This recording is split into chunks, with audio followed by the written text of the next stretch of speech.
ഒരു ജില്ല കോട്ടയം ജില്ലയാണ്. കോട്ടയം ജില്ല ഒരു കാലത്ത് ഈ കേരള കോൺഗ്രസ് എം കഴിഞ്ഞ തവണ LDFിലേക്ക് വരും മുമ്പ് വരെ ഒട്ടുമിക്ക തെരഞ്ഞെടുപ്പുകളിലും UDFിന്റെ വലിയ കോട്ടയായിരുന്നു മധ്യകേരളത്തിൽ കോട്ടയവും എറണാകുളവുമാണ് UDFിനെ എക്കാലത്തും അത് പ്രതിപക്ഷത്തായിരിക്കുമ്പോഴും ഭരണപക്ഷത്തായിരിക്കുമ്പോഴും എല്ലാം ഉറപ്പിച്ച് നിർത്തിയിരുന്ന ഒരു മണ്ഡലം കൂടിയാണ്.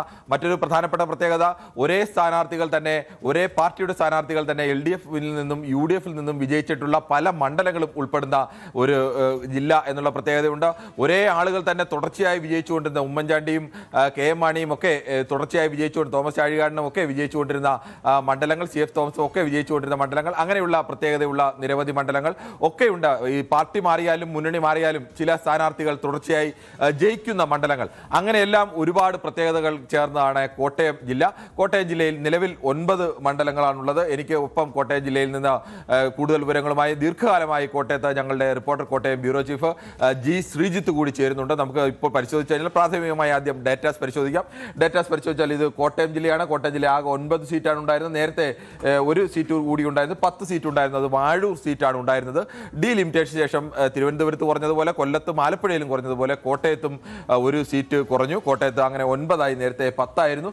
പാല, കടുത്തുരുത്തി, വൈക്കം, ഏറ്റുമാനൂർ, കോട്ടയം, പുതുപ്പള്ളി, ചങ്ങനാശ്ശേരി, കാഞ്ഞിരപ്പള്ളി, പൂഞ്ഞാർ, ഇങ്ങനെ 9 മണ്ഡലങ്ങളാണ് നിലവിൽ കോട്ടയത്തുള്ളത്.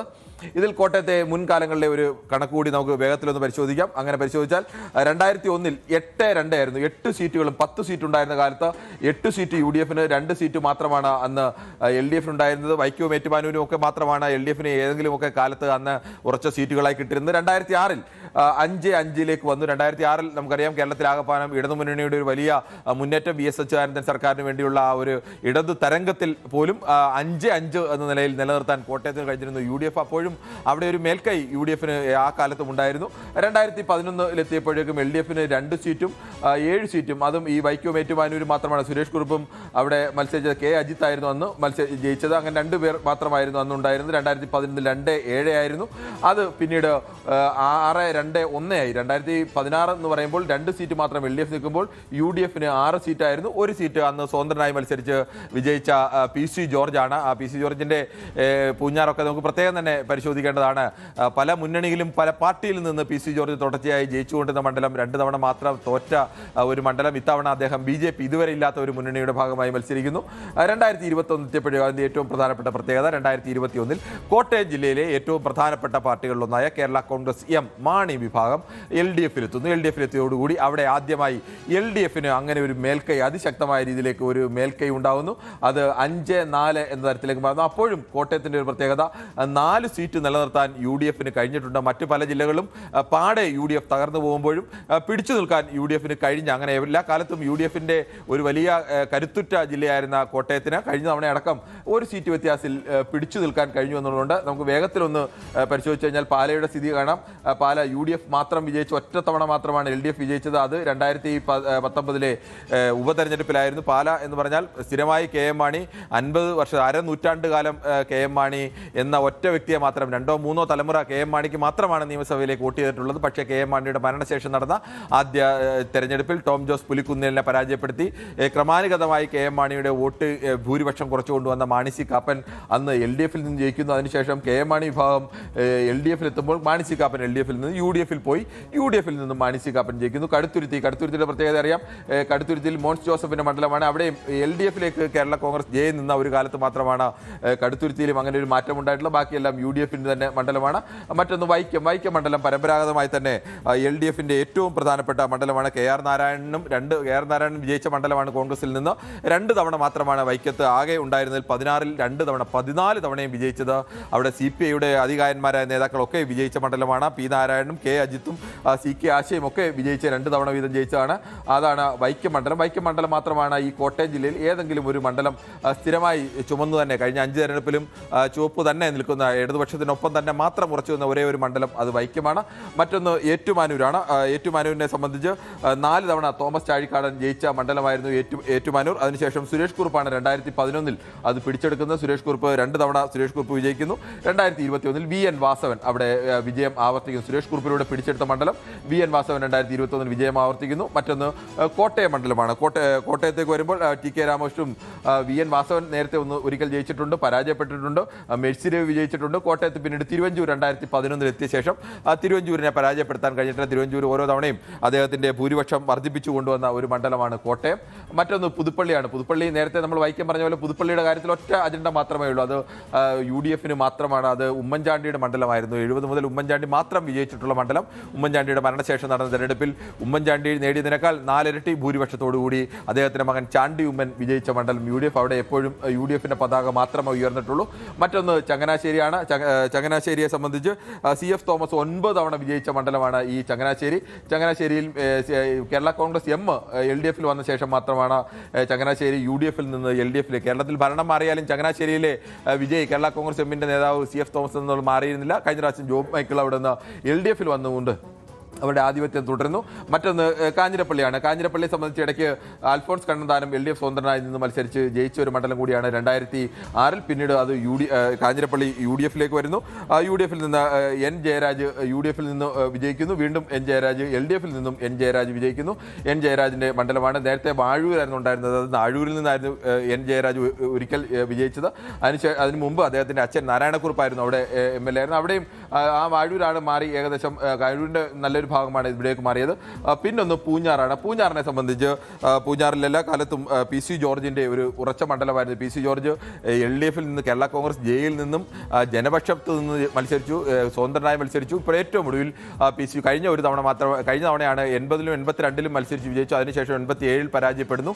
അതിനുശേഷം മത്സരിച്ച തുടർച്ചയായ തെരഞ്ഞെടുപ്പുകളിലൊക്കെ PC ജോർജ് വിജയിക്കുന്നു. PC ജോർജ് വിജയിച്ച ശേഷം കഴിഞ്ഞ 2016ൽ സ്വതന്ത്രനായി നിന്ന് 3 മുന്നണികളെയും ഒരേപോലെ പരാജയപ്പെടുത്തി PC ജോർജ് അവിടെ വലിയ ഭൂരിപക്ഷത്തിൽ 30,000 അടുത്ത ഭൂരിപക്ഷത്തിലൊക്കെ ടോമി കല്ലാനെയൊക്കെ മത്സരിച്ച് അവിടെ മത്സരിക്കുമ്പോഴും അവിടെ അദ്ദേഹത്തെ അടക്കം പിന്തള്ളിക്കൊണ്ട് അവിടെ ജയിക്കുന്നു. 2021ലാണ് PC ജോർജിന് ആദ്യമായി പൂഞ്ഞാറിൽ അടിതെറ്റുന്നത്. 2021ൽ ആണ് ടോമി കല്ലാനിയെ 3ാം സ്ഥാനത്തേക്ക് തള്ളി PC ജോർജ് 2ാം സ്ഥാനത്തേക്ക് വരുന്നു. സെബാസ്റ്റ്യൻ കുളത്തുങ്കൽ 1ാം സ്ഥാനത്ത് വന്ന് അവിടെ വിജയിക്കുന്നു. അവിടെയാണ് ഇപ്പോൾ വീണ്ടും മത്സരിക്കുന്നത്. നമുക്ക് ഓരോ മണ്ഡലങ്ങളായി എടുത്താൽ നമുക്ക് UDF പ്രതീക്ഷ. UDF 3 മുതൽ 6 സീറ്റുകൾ വരെയാണ് പ്രതീക്ഷിക്കുന്നത്. 1 പുതുപ്പള്ളി, 2 കടുത്തുരുത്തി, 3 കോട്ടയം. ഈ 3 മണ്ഡലങ്ങളും UDF സംബന്ധിച്ച് വിജയിക്കുക എന്നുള്ളതിന് യാതൊരുവിധ സംശയവുമില്ല. 100% എന്ത് വലിയ കൊടുങ്കാറ്റ് ഇടതുമുന്നണിക്ക് അനുകൂലമായി വന്നാലും ഈ 3 മണ്ഡലങ്ങൾ വിജയിക്കുമെന്ന് UDF ഉറപ്പിച്ചു വരുന്ന അവർ സാധ്യത കാണുന്ന മണ്ഡലങ്ങൾ പൂഞ്ഞാറ്, ചങ്ങനാശ്ശേരി, ഏറ്റുമാനൂർ എന്നീ മണ്ഡലങ്ങളാണ്. അവർ കടുത്ത മത്സരം നേരിടുന്നു എന്ന് കാണുന്നത് വലിയ ഒരു UDF തരംഗം കേരളത്തിൽ വീശിയടിച്ചാൽ വിജയിക്കാൻ സാധ്യതയുണ്ട് എന്ന് കാണുന്നതാണ് ഈ കടുത്ത മത്സരം എന്ന് പറയുന്നത്. കാഞ്ഞിരപ്പള്ളി, പാല, വൈക്കം ഈ 3 മണ്ഡലങ്ങളാണ് കടുത്ത മത്സരം വന്നാൽ ജയിക്കുമെന്ന് പ്രതീക്ഷിക്കുന്നത്. മറ്റൊന്ന് കോട്ടയത്തെ LDF പ്രതീക്ഷയാണ്. അവർ ഉറച്ച പ്രതീക്ഷയായി കാണുന്നത് വൈക്കം, കാഞ്ഞിരപ്പള്ളി, ഏറ്റുമാനൂർ, പാല ഇങ്ങനെ 4 മണ്ഡലങ്ങളാണ്. ഇതിൽ പാലയാണ് ഇത്തവണ പിടിച്ചെടുക്കുമെന്ന് അവർ പ്രതീക്ഷിക്കുന്നത്. സാധ്യത കാണുന്നത് പൂഞ്ഞാറിലും ചങ്ങനാശ്ശേരിയിലുമാണ്. നമുക്ക് ഇനി ഓരോ ഈ മുന്നണികളുടെയും സാധ്യതകളിലേക്ക് പോകാം. എനിക്കൊപ്പം ശ്രീജിത്ത് കൂടി ചേരുന്നുണ്ട്. ശ്രീജിത്ത്, ഈ പുതുപ്പള്ളി, കടുത്തുരുത്തി, കോട്ടയം ഈ 3 മണ്ഡലങ്ങളിൽ UDF ഏതെങ്കിലും തരത്തിൽ അസാധാരണമായ ഏതെങ്കിലും ഒരു അട്ടിമറി ഉണ്ടാവാൻ എങ്ങനെയെങ്കിലും സാധ്യതയുണ്ടോ?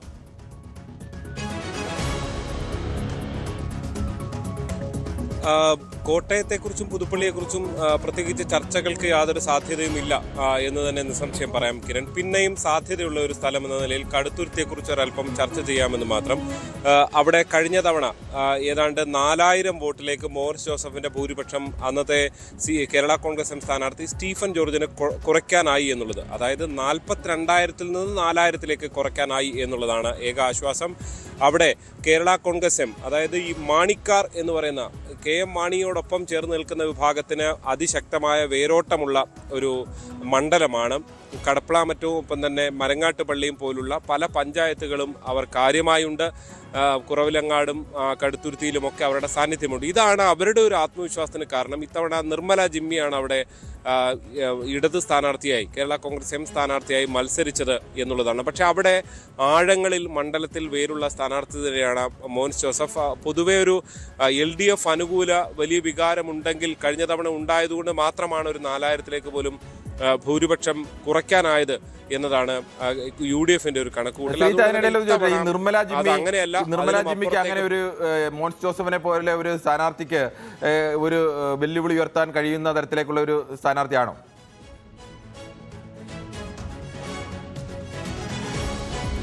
പ്രാദേശികമായി പല പിന്തുണയും നിർമ്മല ജിമ്മിക്കുണ്ട് എന്നുള്ളതാണ്. കുടുംബം ജനിച്ചു വളർന്നത് ഈ കടുത്തുരുത്തിയിൽ തന്നെയാണ് എന്നാണ് നിർമ്മല ജിമ്മി ചൂണ്ടിക്കാണിക്കുന്നത്. പല നിർമ്മല ജിമ്മിയുടെ കുടുംബത്തിൽപ്പെട്ട പല വൈദികർ അങ്ങനെ ഉൾപ്പെട്ട വലിയ കുടുംബ പാരമ്പര്യം ഈ കടുത്തുരുത്തി മേഖലയുമായി ബന്ധപ്പെട്ടുണ്ട് എന്നുള്ളതാണ് അവരുടെ ഒരു ആത്മവിശ്വാസം. മാത്രമല്ല ജില്ലാ പഞ്ചായത്ത് ഡിവിഷനിലേക്ക് അവർ കുറവിലങ്ങാട്, അതായത് കടുത്തുരുത്തിയുടെ ഭാഗമായ കുറവിലങ്ങാട് ഡിവിഷനിൽ നിന്നാണ് കഴിഞ്ഞ തവണ മത്സരിക്കുകയും വിജയിക്കുകയും ഒക്കെ ചെയ്തത്. ഇതെല്ലാം അവരുടെ ഒരു ആത്മവിശ്വാസത്തിന് കാരണമാണ്.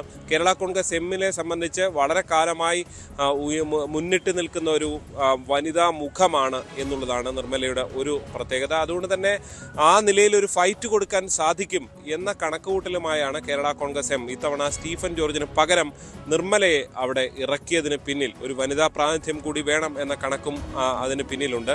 എന്തായാലും ഈ ഫൈറ്റ് എത്രത്തോളം ഉണ്ടായിട്ടുണ്ട് എന്നുള്ളത് കാത്തിരുന്നു തന്നെ കാണേണ്ടതാണ്. പക്ഷേ കേരള കോൺഗ്രസ് എമ്മിൻ്റെ ഒരു കണക്കുകൂട്ടലിൽ ഒരു ഫൈറ്റ് ഉണ്ടാകുകയും അവിടെ ഒരു LDFന് തീരെ വിരുദ്ധമല്ലാത്തൊരു സാഹചര്യം ഉണ്ടായാൽ ഒരു പക്ഷേ അട്ടിമറികൾക്കും സാധ്യതയുണ്ട് എന്ന് കേരള കോൺഗ്രസ് എം കണക്കുകൂട്ടുകയാണ്. അപ്പുറത്ത് പക്ഷേ മോൻസ് ജോസഫ് പതിറ്റാണ്ടുകളായി ആ മണ്ഡലത്തിൽ നിന്ന് ഇടത് വലത് മുന്നണികളിൽ നിന്നൊക്കെ നിന്ന് വിജയിച്ചിട്ടുള്ളതാണ്. ഒരുപക്ഷെ 2001 സംസ്ഥാനത്ത് ഒട്ടാകെ ഒരു UDF അനുകൂല തരംഗമുണ്ടായപ്പോൾ മാത്രമാണ് അന്ന് സ്റ്റീഫൻ ജോർജിനോട് മോൻസ് ജോസഫിന് പരാജയപ്പെടേണ്ടി വന്നത്. അന്ന് PJ ജോസഫ് ഉൾപ്പെടെ തൊടുപുഴയിൽ പരാജയപ്പെടുന്ന സാഹചര്യം പോലും അന്ന് ഉണ്ടായിട്ടുണ്ട്. ആ ഒരു ഘട്ടത്തിൽ മാത്രമാണ് മോൻസിന് അവിടെ ഒരു അടിപതറിയത്. പിന്നീട് കാലങ്ങളായ മണ്ഡലത്തിൽ നിന്ന് പ്രവർത്തിച്ച ആളാണ്. അവിടുത്തെ വികസന പ്രശ്നങ്ങൾ ഉൾപ്പെടെ ചൂണ്ടിക്കാണിച്ചുകൊണ്ടാണ് ഇപ്പുറത്തെ നിർമ്മല ജിമ്മി. ശ്രീത്ത് എന്തായാലും നമുക്ക് ശ്രീത്ത് പറഞ്ഞതിന്റെ കൂടി അടിസ്ഥാനത്തിലായെങ്കിലും നമുക്ക് UDFന്റെ ഏകദേശം ഉറപ്പിൽ അങ്ങനെ ഈ പറയുന്ന പുതുപ്പള്ളി, കോട്ടയം, കടുത്തുരുത്തി അങ്ങനെ ഒരു UDFന്റെ ഉറപ്പ് മണ്ഡലത്തിൽ തന്നെ നമുക്ക് അങ്ങനെ തന്നെ കണക്കൂട്ടാം. ഇനി സാധ്യത അവർ കാണുന്നത് പൂഞ്ഞാർ മണ്ഡലം, ചങ്ങനാശ്ശേരി, ഏറ്റുമാനൂർ. അതിൽ പൂഞ്ഞാറിൽ എങ്ങനെയാണ് UDF? പൂഞ്ഞാർ മണ്ഡലത്തിന്റെ പ്രത്യേകത, പൂഞ്ഞാറിന്റെ എല്ലാ കാലത്തെയും കഴിഞ്ഞ കുറെ കാലത്തെ സ്ഥിരം പ്രതിനിധിയായിരുന്ന PC ജോർജ് കഴിഞ്ഞ തവണ പരാജയപ്പെടുന്നു. അതിനു മുമ്പ് സ്വതന്ത്രനായി നിന്ന് PC ജോർജ് വലിയ ഭൂരിപക്ഷത്തോടു കൂടിയാണ് പൂഞ്ഞാറിൽ വിജയിച്ചത് എന്നത് ആലോചിക്കണം. അങ്ങനെയുള്ള ഒരു PC ജോർജിനെയാണ് 27,821 വോട്ടിനാണ് 2016 വിജയിക്കുന്നത്. കഴിഞ്ഞ തവണ 16,581 വോട്ടിന് PC ജോർജ് സെബാസ്റ്റ്യൻ കുളത്തങ്ങളോട് പരാജയപ്പെടുന്നു. ഇത്തവണ PC ജോർജിന്റെ ഒരു സാന്നിധ്യം, അതോടൊപ്പം തന്നെ UDFും അവിടെ ഒരു വിജയം, അങ്ങനെ ഒരു വിജയം അവിടെ UDF പ്രതീക്ഷിക്കുന്നുണ്ട്. UDFന്റെ സെബാസ്റ്റ്യൻ അങ്ങനെ ഒരു വിജയം ഉണ്ടാക്കുമെന്ന് പ്രതീക്ഷിക്കുന്നു. LDF കേരള കോൺഗ്രസ് എമ്മിന്റെ കുളത്തുകൾ വീണ്ടും ഒരു വിജയം പ്രതീക്ഷിക്കുന്നുണ്ട്. അവിടെ എങ്ങനെയാണ് ഈ പൂഞ്ഞാറിൽ UDFന് എത്രത്തോളം സാധ്യതയുണ്ട്?